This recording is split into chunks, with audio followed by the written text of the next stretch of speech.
Welcome to the Cure Chronicles. I'm your host, Jeff Galvin. I'm delighted today to be joined by Clanton, an HIV/AIDS activist, advocate, and public speaker.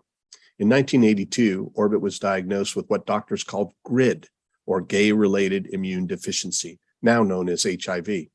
Remaining skeptical for 20 years, a trip to the emergency room in 2001 caused him to come to terms with his diagnosis. Today, Orbit is an HIV treatment activist and the co-founder of Perceptions for People with Disabilities, a New York City-based organization that helps people who are living with HIV and are visually impaired, hard of hearing, or mentally challenged.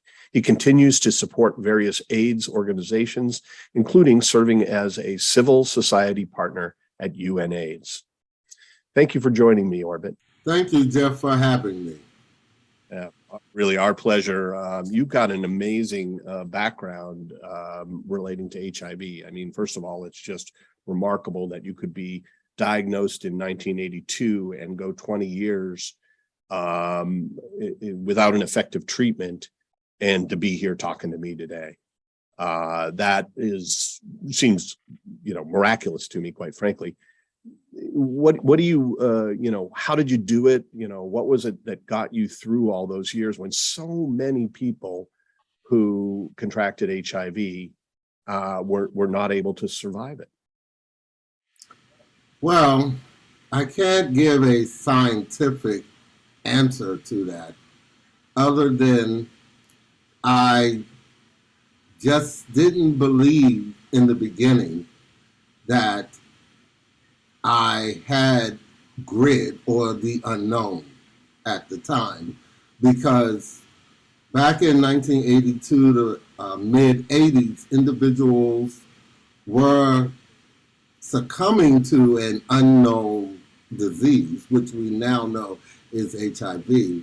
But I said to myself, my mind, that no, I am not going to let this disease take me out. So the power of my faith, the power of the mind, I asked providers and scientists, and they said, well, you were one of the slow progressors. So that's the best explanation I can give. I'm happy that I'm still here. We are too. That's interesting. So slow progressor, that is actually a known type of condition that seems to be genetic. The occasional person comes along who can control the levels of their viremia naturally. And it seems to be a rare thing. And maybe that, I guess when you look at some of the stats from the 80s, where about 95% of all people that contracted HIV perished with AIDS. But that meant, 1 in 20 survived it. And part of it might have been, you were gifted with a slightly different genetics that helped your immune system to persist through the attack. Actually, that's at the root of that whole idea of what are called slow progressors or non-progressors. Is at the core of something that we're trying to develop right now to modify people's immune system to get that benefit, so that they might be able to live with HIV, but free of any treatment, right? Suppressed, but not having to take drugs to suppress it. And maybe you were somebody who actually had that naturally. So that's really interesting. So you've really seen the whole arc of this history, everything, the treatment paradigms, everything. What have you seen in terms of progress forward on HIV and even, sort of the stigma surrounding HIV that people are, experience in this environment? Well, the progression from GRID, which I never used that term, nor did I accept that term, that whole analysis that it's a gay disease, which all of us now in science know is not true. And when you look at the global number of individuals living with AIDS, or HIV, I should say, more individuals who are of the heterosexual persuasion have HIV versus quote unquote the gay population. But what that really did create is the ongoing stigma surrounding HIV to this day. And part of what I am doing, along with others, is we're trying to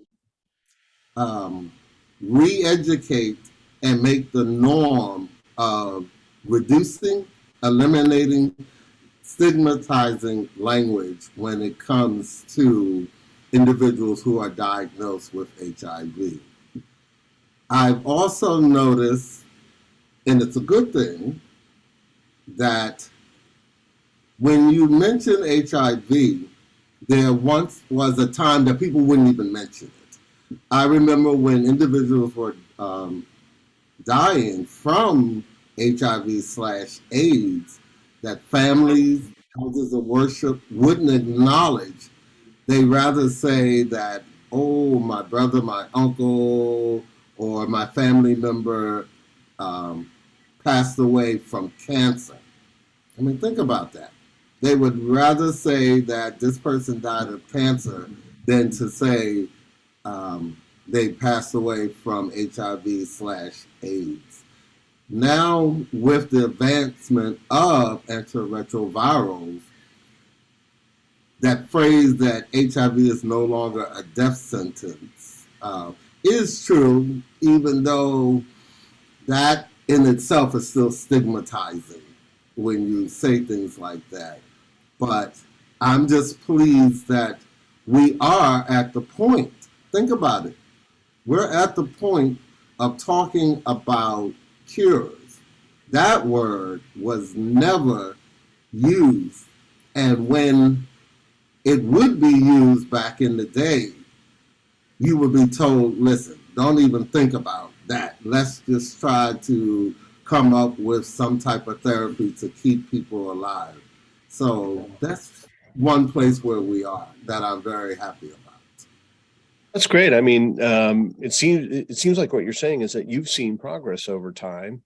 Yet, I think you acknowledge that there's still, a level of stigma associated with this, and there's more that can be done. How can people, embrace this idea, right? I mean, ideas are powerful that we, want to eliminate the stigma of HIV. How can they embrace that idea, and how can they become part of the movement to reduce the stigma? Well, having platforms like this, I always hope and would like to see more individuals who are living with HIV come forward. But I do respect where a person is at when they talk about telling the whole world. Because despite the progress that has been made, being HIV can have dire consequences depending on where you live at, both here domestically and especially globally. But with that said, if there was a greater visibility of individuals who are living with HIV, doing well, having a good quality of life from all walks of life, I think that would really help with destigmatizing the disease itself. So you could always, when you're just having conversations with individuals, first of all, I always say that everyone should know their status. And we have awareness days here in this country for a purpose. And those awareness days is just what it says, awareness. That, like at Thanksgiving, when you're sitting around the table, maybe you're with your family that you haven't seen, or Christmas time when we're gathering, bring up the question, oh, by the way, how are you doing? You talk about your health and this and that. Ask the question, well, Do you know your HIV status? Or when was the last time you took an HIV test? The response may be, well, why are you asking me that? I'm not doing anything that would warrant it. But then you give them a quick education and say, listen, first of all, you're right. They'll probably say, well, I'm not gay. It's so funny. I was just thinking that. That's why I was laughing, right? You see, they could fall right into the stigma right at that moment, right? But I think you're right. You know, the openness is a great idea. It is. And when we look at the information that was delivered to us during the pandemic, learning about SARS-2, COVID, right? Across this country and the globe, they educated people. I think it would be helpful if the government, and trust me, I've suggested this many times, quick PSAs across the country that are short and to the point to educate individuals about the science and the facts of HIV, specifically that it is not a gay disease and anyone can be at risk. Mm-hmm. I think that would really help with getting people to understand, because as they say, oh, they have that aha moment. Really? It's not a gay disease? So yeah. No, because it's a virus, and if you know your status, you can take a daily pill that would make you basically normal, right? You would have a relatively normal life expectancy. You would not be contagious. You could never progress to AIDS. You would minimize the effect of that disease. So, you know, that question that you're saying is like, it is so important. And it reminds me a little bit of Harvey Milk's strategy for actually reducing the stigma surrounding, you know, gay and lesbians, you know, and then the whole community, you know, whole non-traditional community at this point. You know, what he said is, they don't realize that we're among them, right? And that we're not monsters. So introduce yourself, right? I'm living with HIV, you know, go out and tell your family that you're living with HIV, and they'll realize, okay, you'll start a tiny little, you know, club of people that don't fall into that stigma anymore, because you'll have a chance to explain. And so I think your idea is a really good one, but I also see how difficult it would be for people. And I didn't know anybody who would admit that they were HIV positive before I got into the HIV cure business. Now, you know, everybody does with me. So I know so many people, straight and gay, that have HIV. I hear so many stories. But I think that, you know, it does take a certain tremendous level of bravery to be, especially amongst the first, to go ahead and implement that. So I love that there are examples out there, and we've got several of them on this series that talk about it and normalize it, right? Because this is something that should be normalized. It should be. But I do respect individuals who may want to, but haven't reached that level of comfortability to do it. You know, I mean, I've been living with it so long, and my attitude is, I've heard it all. I've been insulted. I've been called names for overhearing things. But I'm at the point where I don't care about it. Yeah. In reality, I would say to those who are living with HIV, just take small steps if you haven't disclosed.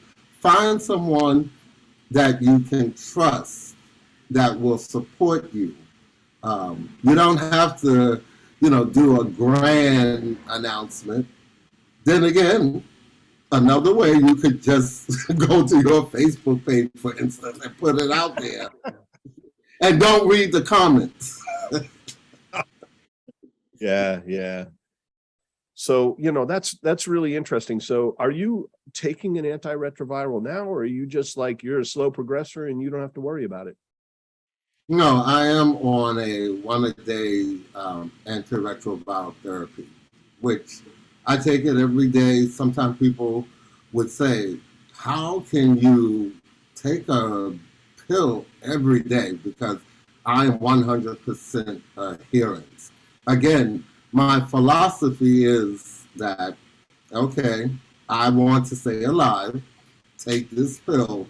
And by the way, I was someone that wasn't good at taking pills, but now I just do it 1, 2, 3 when I first get up in the morning and just go ahead and start my day. Well, 1 in 4 people in the United States is on antidepressants. They take a pill a day too, right? What's the big deal? They, yeah, you're right. You got to pick your life and commit to it. And if you decide that's good for you, okay, it takes some self-discipline to remember stuff every day. And I'm not good at that. I like to, everybody likes to just be free to do whatever's on their mind at any given moment, but that's not how life is it? So that's interesting. So at one point you had a hard time conforming to the regimen, but now you just you just have a regular time during the day, you just pop the pill, and is it that simple, and is it not a big deal, and does it, are you getting the positive effects and avoiding avoiding the negative effects? Well, I'm doing very well, and it's your state of mind. And I do understand that in the beginning, individuals may see taking ART as being burdensome, and there were. I mean, for those of you who may know, there was a time when antiretrovirals came out. The pill burden was extremely burdensome.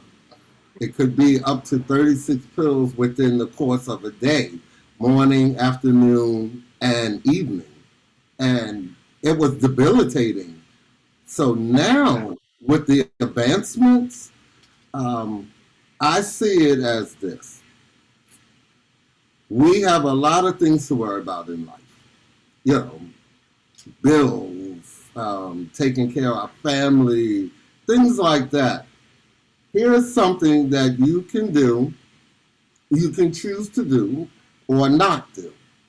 You can sweat over it every day and become depressed about it, or just say to yourself, okay, this will save my life. This keeps me going. And as we age, I'm sure many of you know, you start to develop other comorbidities. So you're taking other medication as well. But then there are those who are young, but they take multivitamins. I say, it's in your best interest. Then just do it. Don't complicate it. Okay, take the pill and move on. So, so you've been on antiretroviral since what, 2001? Yeah. Yeah. Okay. So you got 20 years without them and 20 years with them. I mean, that's remarkable. 40 years of HIV history. The only other person I know who's got that level of history is Marcus Conant, our CMO, which stands for Chief Medical Officer. So he runs all of our clinical trials for our HIV developments. And, he was a doctor and gay on the front lines of the epidemic in San Francisco in 1980. Okay. So he's even got a bit part in the movie and the band Played On. So you see his name come up. Yeah, yeah. Which I recommend that movie to anybody, just because it's a great drama. And I also think that just in general, HIV and AIDS awareness leads to good things. I'm meeting more and more people who are 28 to 30 plus years. Even individuals who were born with HIV through vertical transmission are in their 30s. So, yeah, 4 decades of HIV already, in the rear view mirror. But it's just, I think that, you are a rare person who's seen it all, lived through that whole thing. I find that fascinating. I hope you're writing a book or whatever. And but certainly this must come out in your advocacy and your activism and so forth. So tell me some of the things that you're participating in that have meaning or value, sort of in your own mind, that you're trying to progress forward. I mean, what sort of initiatives are you working on in the various different activities that you're doing? Well, one, as I had mentioned, I am now working towards changing the language, removing stigmatizing language, because that's a barrier to people seeking out HIV care or even knowing their status. And I have been invited to do presentations on that. For instance, one of the things I always say, when you're having conversations, someone may use this phrase, "Oh yeah, I know Orbit. Yeah, he's HIV infected for 40 years.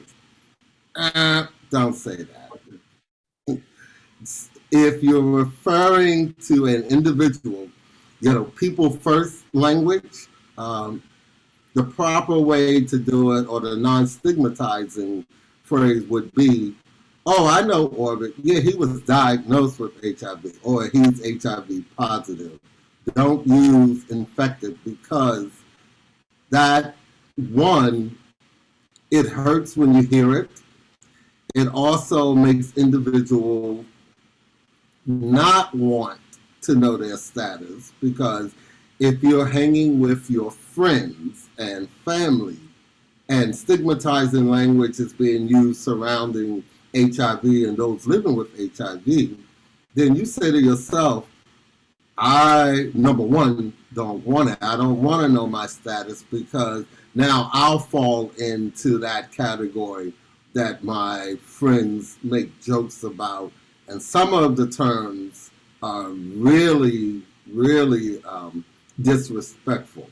One is, in some of the urban places, if someone passes, I've heard terms just out on the street, "Oh, John passed away." Really, what happened? Well, he had the monster. Wow. Now imagine you don't know your status, but maybe you think you may have been exposed. Part of you then says to yourself, I don't want to be classified and put into that group. So that's something that I am really championing towards. I always am on Capitol Hill whenever I get an opportunity, is because we have to keep funding going. HIV isn't cured yet. So there have been times when I've been asked to speak to, different appropriation committees to the question of, why should we continue to fund HIV? That question comes up in Congress. That's bizarre to me. I can't believe it.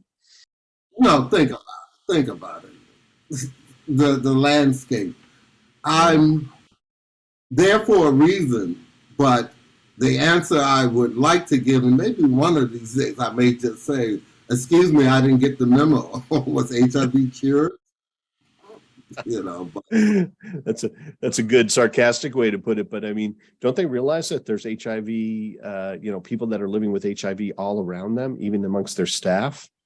This is just crazy. There's 1.2 million people, and it's an epidemic still.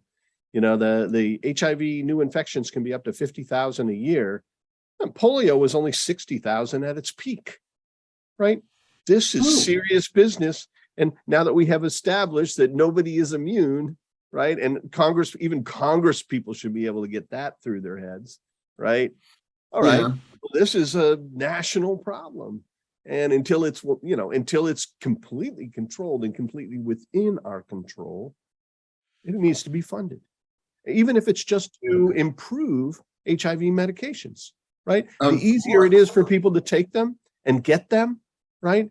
The more likely it is that they take them and get them. And remember, you were talking about like you mentioned the idea of public service ads, that, educate on HIV. One of my favorite ones was U equals U. Now, I know it only came out because, probably drug companies realized, hey, we can sell more of this stuff, No, no. you know, You know where it came from? It where, came from individuals who were living with HIV. okay. But where did it get the money? Who funded that campaign? Because it was a great idea. When HIV positive people take ownership, because they were looking at the science and interpret that, but in the beginning, it was a pushback on governments. Like, do we really want to put that message out? Show us the data. Then the pharmaceuticals listening to the HIV community, yeah, they stopped and realized, like, oh, science does support that. Yes, we can fund and start, blitzing everybody with the information about it. So individuals who are living with HIV have, they're at the forefront of this. And I just wanted to mention, we are at a really crossroads that I hope we seize coming out of the pandemic. And when that question was asked about the rapid speed to which the vaccines were brought to market, the trials were set up, it was formulated, the infrastructure came from all the research that had been occurring within the HIV field. So I'm hoping that that message can get out there and that people will really, it's kind of, how to put this, if all the efforts and research that HIV has been undertaken over all these years had not occurred, the availability to put into place and implement global trials as fast as we did, we wouldn't have been able to. Yeah, I completely agree with you on that. As a matter of fact, when I was in college back in the 80s, and people were talking, as they do, about HIV, and people were saying it's just a gay disease, and we were discussing it from as college kids do. They sit around and argue and debate. But one of the things that I felt was this is a really unique virus, which makes it a unique opportunity that if we solve this virus, all sorts of coincidental things will fall out of the R&D path that will have benefit in so many areas. And you just brought up one of them, that all the money that's gone into, I think there's been like 700 HIV vaccine trials now. Yeah, that's a whole network of people that can be used for COVID vaccines or any other vaccines that are being developed. It's a whole infrastructure, like you said, that came out of, a sort of a collateral benefit out of HIV research, even though an HIV vaccine hasn't emerged yet. But, there's a lot of money has gone into that. But the other benefits that have come out is that cracking that virus and understanding how viruses, integrating viruses, like that's the birth of gene and cell therapy, which is now the cutting edge in medicine and promises or gives us hope for cures, not just to HIV, but to cancer, right? Yeah. And it came from scientists, either curiosity or government, funding and driving the R&D or whatever. But wherever it comes from, however we get that supported, has value to every single one of us. That's why, as we come out of this pandemic, that, like everything, it just engulfed our entire world. Mm-hmm. Meaning that's what's the main focus. And everything else, all other diseases fell off the mainstream, even cancer. But now we're at a crossroads, and I hope that we seize on it. It's time to put HIV back out there on the forefront, having individuals who are living with it come forward, sharing true science about how HIV is transmitted, and also educating the population about the role that HIV played in helping to take back society when it comes to COVID.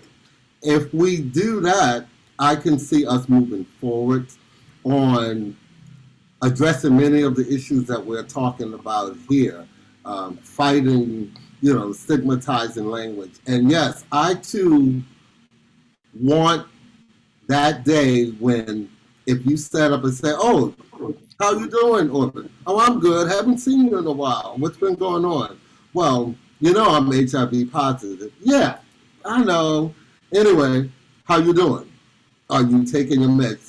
Just like it would be like anything else. Yeah, no, I think the better treatments we have, and especially if we can find a cure. I mean, imagine the day where people can go up to their friend and go, "Yeah, I had HIV, but I got cell therapy, so I'm fine now," right? And people would be like, "Oh yeah, you're not just fine. I hear you can't even recontract it now because you're permanently immune for the rest of your life. You don't even have to." That monster. Remember when you were saying the monster? You vanquished it forever, right? I mean, that would be a sweet story. I mean, that's one of the things that drives me in my business is I would love to see people able to say that, to just go like, "No, I'm not just, cured of HIV. I'm literally moved to the next level where I can't even get it back." That, Yeah. you don't have to worry about me being a danger to you. It's like, I left that so far behind that I don't even think about it anymore. That would be an amazing psychology for an formerly, sort of HIV infected individual who was taking antiretrovirals every day. HIV diagnosed individual. I'm sorry, I missed that. What's that? HIV diagnosed individual. Yes, thank you. Oh my gosh, I blew it. I just learned that on this thing, and then I shouldn't have asked you to repeat it again because maybe I could have got away with it, but now it is right in the spotlight. That's right. I learned, get rid of that word infected, right? And I'll try to remember that. Is there some resource, since you're involved in this, what's the best way to find a little bit more information, maybe online about, how we can start to remove stigmatizing language from, even as you can see, the CEO of a HIV cure company can easily make a mistake like this and perpetuate something that he really doesn't want to perpetuate, right?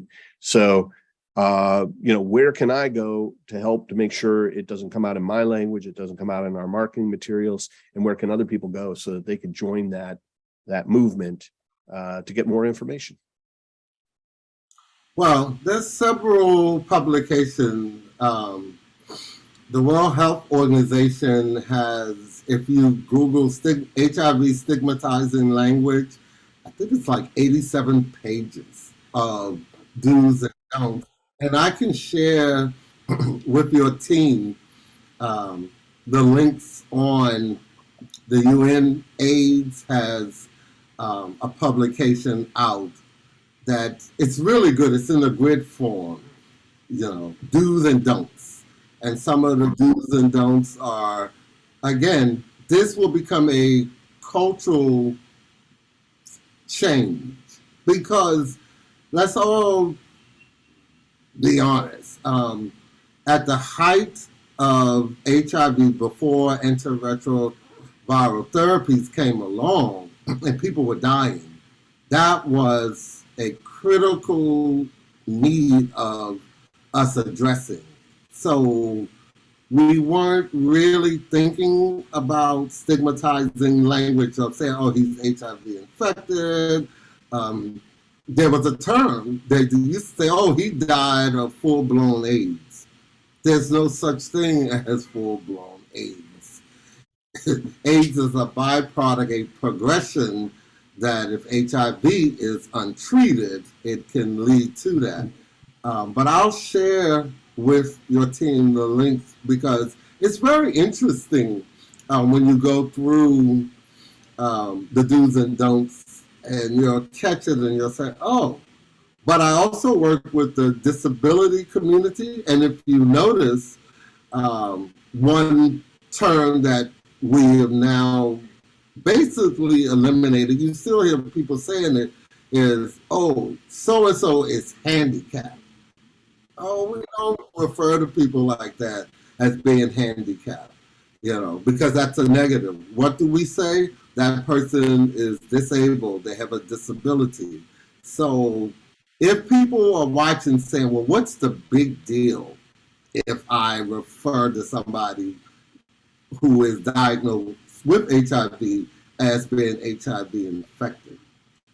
I would say to them, words are power, and it hurts individuals, even though you may not intentionally be trying to hurt your loved one or anything like that. And it's stemming out of what we're used to saying, but with education, we can help eliminate the stigmatizing language.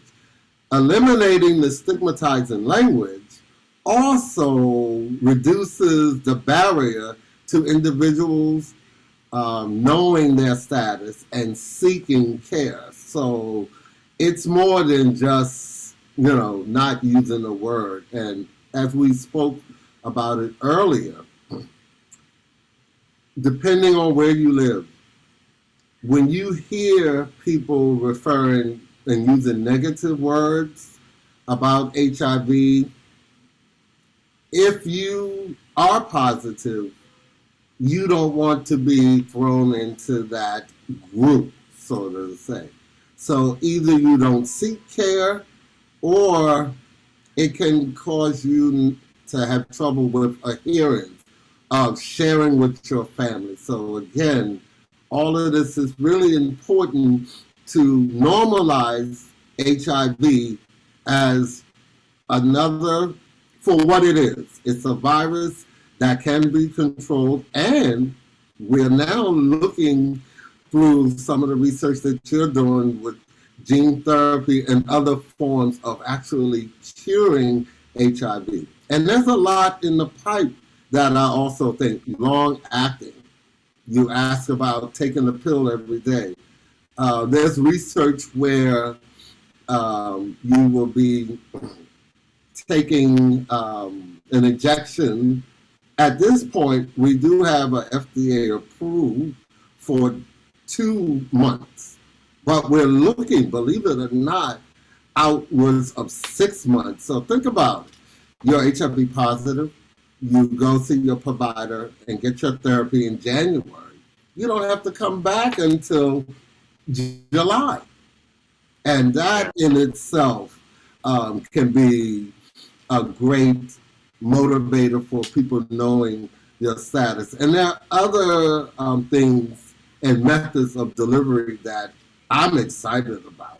The little patch, or how we deliver contraceptive methods with the implant. So, I mean, these are all things that once you understand and realize that HIV is a virus, the person isn't bad.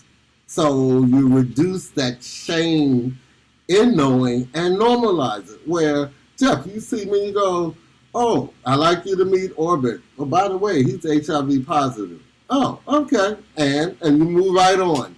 Not even a second thought about it. Yeah, no, I'm very hopeful that we can get to that point. I think most people do not want to intentionally or unintentionally cause pain to others.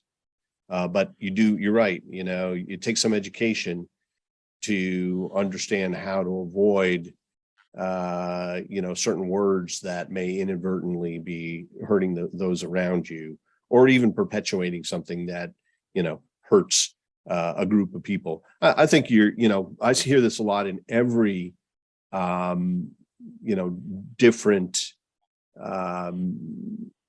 type of difference, right? That people don't want to be othered, right? Right.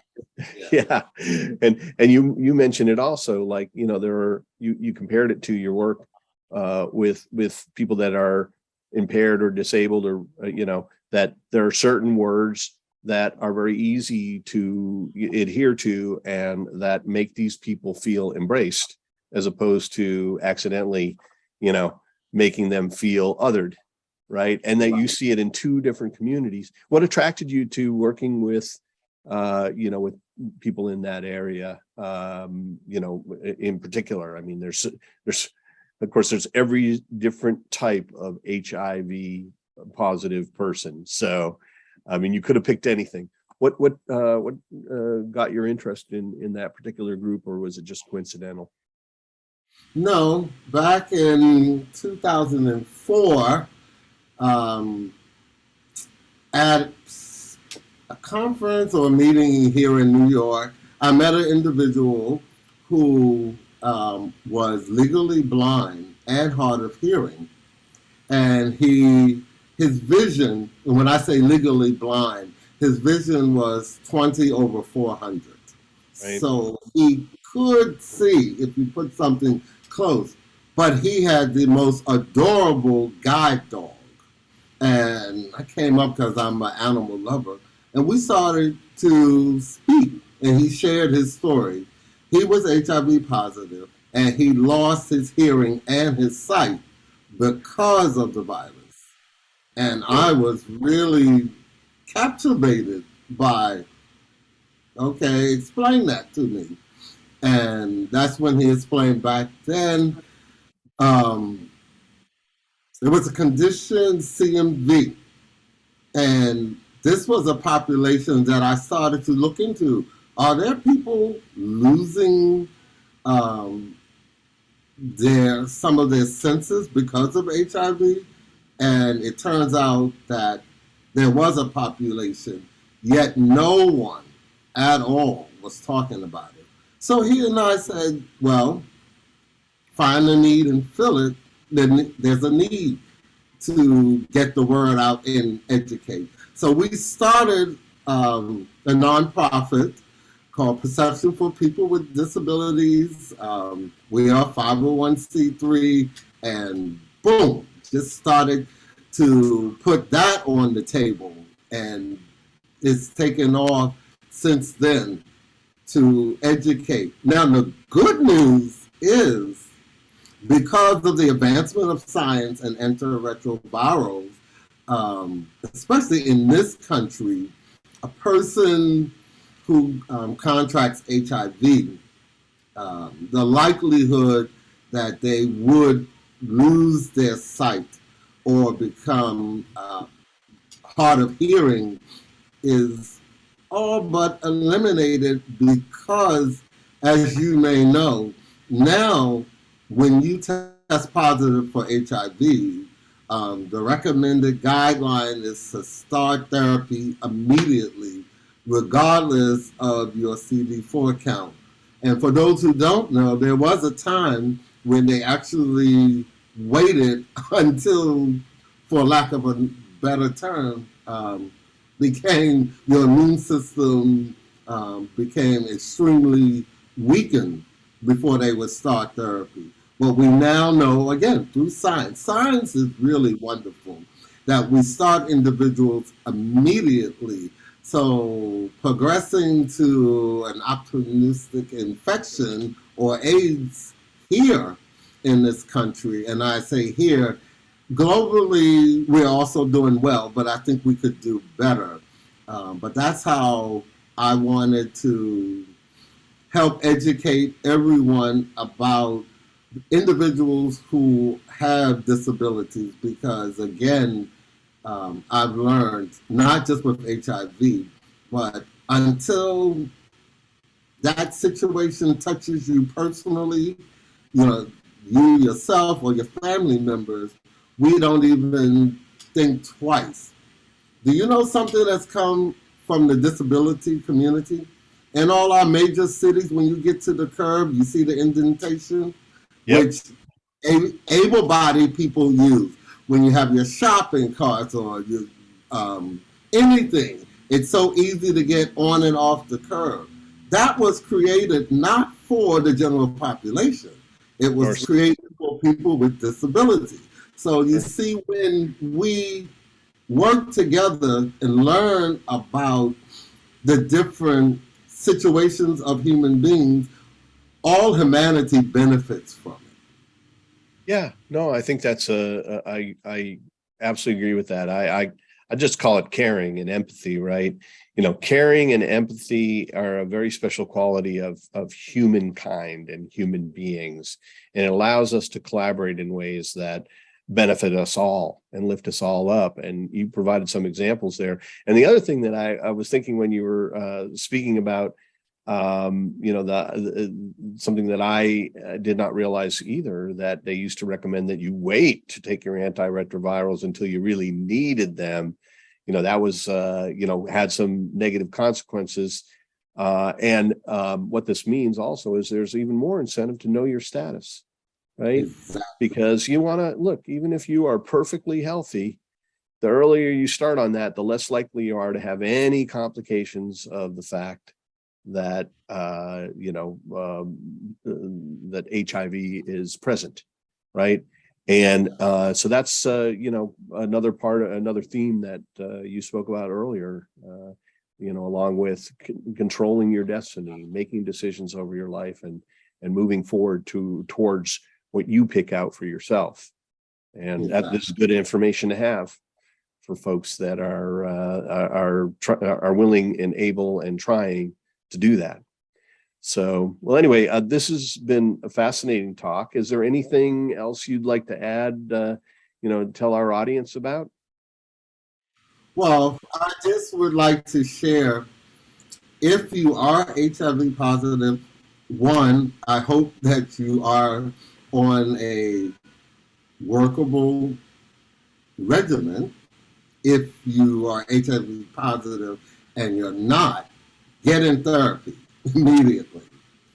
Secondly, I want to just say that for everybody, learn about HIV. Um, Encourage individuals who are, you know, be supportive of, again, taking small steps to come out to a friend, come out to family members. And for some of you watching say it's not that easy. I'm not saying it's always easy, but there is support out there, because the more we normalize HIV, and when I say by that, I'm referring to the simple fact that the science has proven that it is treatable. And we are looking, can you believe it? We're actually doing research now that falls under the umbrella of cure. That's amazing. In my journey of HIV, that we wouldn't even use the word cure years ago, because it just simply wasn't within the scope of immediate possibilities. But the good thing is, and I do believe that we will find the cure, and from the different types of research that's going on. And if you hear about some clinical trials related to HIV and cure, I encourage you, I deeply encourage you, join those studies, because you, as one person, can really be part of the puzzle that we will answer the question. And yes, one day it'll be like, especially future generation. Yeah, I did hear about a disease. What? HIV? Yeah. Oh, they cured that. Yeah. Thank you. Yeah. Thank you. Appreciate you joining us here today, Orbit. And again, thanks very much for your views and your input and your information. Hope we'll talk again sometime. Thank you.